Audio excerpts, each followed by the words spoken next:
Sevgili dostlarım hepinize merhaba. Ben Başkan 35. Öncelikle hepiniz kanalıma hoş geldiniz. Evet, sevgili dostlarım bu videomuzda sizlerle birlikte doları ve gram altını inceleyeceğiz. Dolar ve gram altında düşüş başladı mı? Şimdi teknik analiz yöntemini kullanaraktan sizlerle bu video içerisinde bunu bulmaya çalışacağız. Teknik açıdan bizler için grafik üzerinde bakmamız gereken en önemli rakam ve kapanış rakamları hangi seviyelerden geçiyor olmalı? Bunu sizlerle birlikte burada bulup ileriki dönemler için özellikle trade yapan forex piyasalarında, VIO piyasalarında işlem yapan arkadaşlar için önemli rakamlarımız var. Bu rakamları bu video içerisinde sizlerle birlikte trade edeceğiz arkadaşlar. Evet sevgili dostlarım, videomuza geçmeden önce kanalımıza bir beğeni atmayı ve kanalıma abone olmamış arkadaşları da mutlaka kanalımıza abone olmaya davet ediyorum. Sizlerle birlikte 100.000 abone sınırına çok hızlı bir şekilde gideceğimize hiç şüphem yok. Ayrıca videoların altında canlı yayınlarda yorum yapan arkadaşlarımın hepsine de buradan çok teşekkür ediyorum ve iyi ki varsınız demek istiyorum arkadaşlar. Evet sevgili dostlarım, dolarla başlayalım, sonra gram altın tarafına geçelim. Bu video içerisinde gram altını değerlendireceğiz. Bunu ons altınla karıştırmamanızı özellikle sizlerden rica ediyorum arkadaşlar. Çünkü ons altın biliyorsunuz uluslararası piyasada işlem gören saf altın. Gram altın ise Türkiye piyasalarına has, hem dolar tarafından hem de ons altın tarafından etkilenen bir değerli metal olduğu için bizler dolar analizi yapacağız ve bu dolar analiziyle birlikte gram altını da dolar bazlı olarak değerlendirmeye çalışacağız. O yüzden altın ons ve gram altını birbirinden ayrı tutmanızda fayda var arkadaşlar. Çünkü gram altın bilen arkadaşlar bilir, ben gene kanalımıza yeni olmuş bu işi bilmeyen arkadaşlar için söyleyeyim. Gram altın yatırımcısıysanız eğer hem doların yükselişinden hem de ons altının yükselişinden çift taraflı olarak fayda sağlayabilirsiniz. Tabi gene aynı şekilde dolar düşüşünden ve ons altın düşüşünden de gene daha hızlı miktarlarda geri çekilmelerde etkilenebilirsiniz. O yüzden bu videomuzda gram altına değineceğiz. Gram altında da bizler için önemli rakamlar var. Bu rakamlar hangi seviyelerden geçiyor? Sizlerle birlikte bunu bulmaya çalışacağız. Cumhurbaşkanımız Sayın Recep Tayyip Erdoğan biliyorsunuz Katar'a gitti. Katar ziyaretleri devam ediyor. Bakalım buradan şişe camla ilgili bir haberler sızdı. Katar herhalde şişe camı almak istiyor. Fakat bunda da net bir bilgi yok arkadaşlar. Sadece duyumdan ibaret. Yatırım amaçlı Katar Türkiye'ye gelebilir. Asgari ücretle ilgili gene çalışmalar devam ediyor arkadaşlar. Asgari ücrette de 3850 ve 4000 TL üzerinde anlaşmazlıklar olduğu ve bu civar içerisinde işveren ve işçi temsilcilerin anlaşmaya çalıştığı yönünde basından gene detayları okuyoruz. Bakalım, bunları da sizlerle birlikte takipteyiz. EYT'li arkadaşlarımız için bir gelişme henüz yok. Bu da gene takibimizde olan haberler içerisinde yer alıyor arkadaşlar. Evet sevgili dostlarım, dolar TL düşecek mi? Şimdi dolar TL kurunda sizlerle şöyle bir taktik yapacağız. Özellikle dolar TL kuru hangi seviyelerde düşme eğilimi gösterebilir? Bunu teknik analiz yöntemiyle burada sizlere göstermeye çalışacağım. Merkez Bankası'nın olmazsa olmaz artık bölgesi 14 TL olarak belirlenmiş gibi gözükmekte. Bu bölge yukarı yönlü kırılır mı? Tabii ki kırılabilir. Kırılamaz da diyemeyiz. Fakat Merkez Bankası'nın burada beklediğini artık hepimiz biliyoruz. Peki bizim için aşağı yönlü düşüş sinyali ilk etapta nereden gelebilir? Evet arkadaşlar, bizim için 13.43 seviyesi. Bakın şuradaki 13.43 seviyesi önemli bir seviye. Şu ikinci destek bölgemiz, şurada takip edeceğimiz bölgemiz 13.43 seviyesinden geçen bölge. Bizler kısada, yani günlük trade eden arkadaşlar bu 13.43'ü sıkı takipte kalacağız. Bu kırılmadığı müddetçe, 13.43 altında kapanış olmadığı müddetçe hareketlerimiz gene 13.43 ve 14 aralığında devam eder. Fakat 13.43 altında kapanışlar dolar kurunda görmeye başlar isek arkadaşlar, bizlerin ilk etapta aşağıda takip etmemiz gereken seviyelerimiz 13.19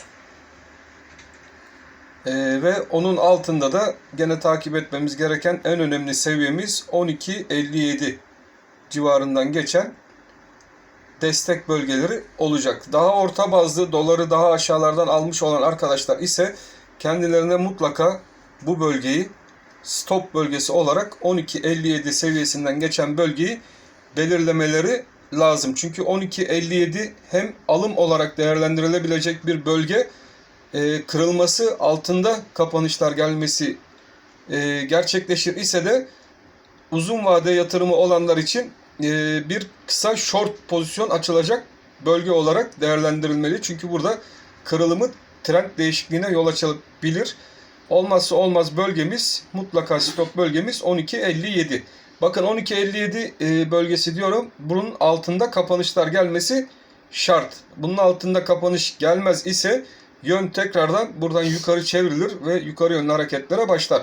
Kısada stop bölgeniz 13.43. 13.43 günlükte takip edeceğiniz kapanış rakamıdır. 13.43 altında günlük kapanışlar başlar ise de aşağı yönlü ok yönlerini takipte kalacaksınız.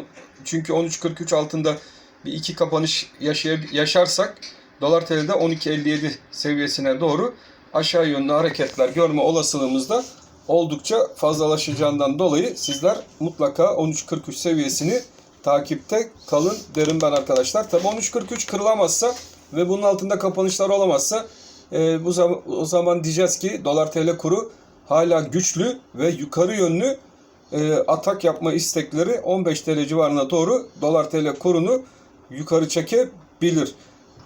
Bu arada dolar TL kuru ile ilgili 10 Aralık tarihi, bunu mutlaka not alın. ABD enflasyon verilerinin açıklanacağı gün. Bu da önemli. Büyük bir ihtimalle ABD enflasyon verileri yüksek çıkacak arkadaşlar. %6'nın üzerinde bir enflasyon gene ben bekliyorum. Bu da dolar TL kurunda, yani dolar endeksinde bir aşağı yönlü hareket başlatabilir kısa vadeli olarak. Ayın 15'inde Fed'in toplantısı var, Aralık 15'inde. Bu gene Fed'in toplantısında faiz yükseltme ile ilgili bir karar veya sinyal, tarih çıkacak mı? O da gene kontrolümüzde olacak. Onu da takip edeceğiz. Böyle bir kararın çıkmasıyla birlikte eğer çıkar ise bu sefer doları tekrardan yukarı iter arkadaşlar.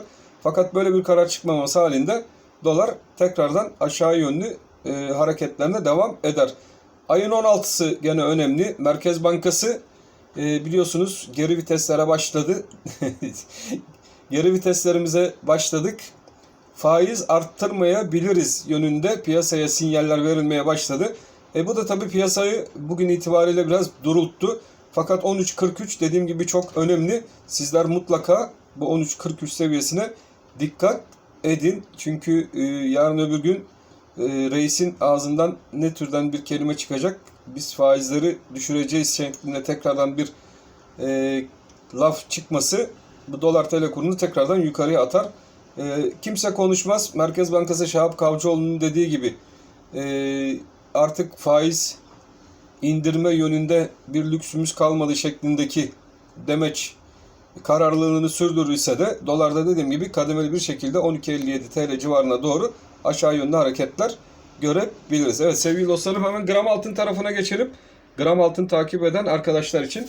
Önce dolarla başladık çünkü dolarla gram altın ilişkili, ons altında ilişkili. O yüzden önce dolarla başladık. Gram altın tarafında ise takip edilecek seviye 768 seviyesi. Evet arkadaşlar, 768 seviyesi gram altında önemli bir seviye. Dolar kurunun hareketleri 768'de etkili olacaktır. Buranın bant aralığı zaten 795-768 bant aralığı şeklinde takip edilmeli. Gram altın ne zaman düşer? Gram altın ne zaman düşer arkadaşlar? 768 TL altında kapanışlar gram altında görmeye başlar isek bu sefer işte gram altında da aşağı yönlü hareketler bekleyebiliriz. 768 TL altında, gram altında günlük kapanışlar başlar ise bizler gram altında 768 altında 759 destek seviyesi ve onun altında 727 TL'ye doğru bir aşağı yönlü hareket bekleyebiliriz. 727 ayrıca uzun vade trade eden, yatırım yapan arkadaşlar için de önemli bir bölge ve stop bölgesi. Bu bölge TL'de olanlar için alım fırsatı da olabilir. aşağıya kırılmadığı bu seviyeler üzerinde kuvvetli destekte tutunması halinde alım fırsatı olarak da değerlendirilebilir. Fakat aşağı yönlü kırılır ise de mutlaka satım yönlü olarak değerlendirilmesi gereken bir bölge olarak düşünülmelidir. Bugün verdiğim bilgiler çok önemli. Özellikle gram altın ve dolar TL yatırımcıları bunlara çok dikkat etsin. Bu rakamlar önemli rakamlardır. Hayat kurtarabilecek, yatırım tavsiyesi olmamak koşuluyla tabii her zamanki gibi rakamlardır. Çok dikkatli olmanız gerekli. Evet sevgili dostlarım, dolar ve gram altın değerlendirmemizi yaptık. Videomuz hoşunuza gittiyse kanalımıza bir beğeni atmayı ve kanalıma abone olmamış arkadaşlara mutlaka kanalımıza abone olmaya bekliyorum ki sizlerle birlikte 100.000 aboneye çok kısa zamanda gideceğimiz, ulaşacağımız yönünde hiç şüphem yok. Hepinizi çok seviyorum. Hepiniz Allah'a emanet olun. Hayırlı kazançlarınız olsun. Hoşça kalın arkadaşlar.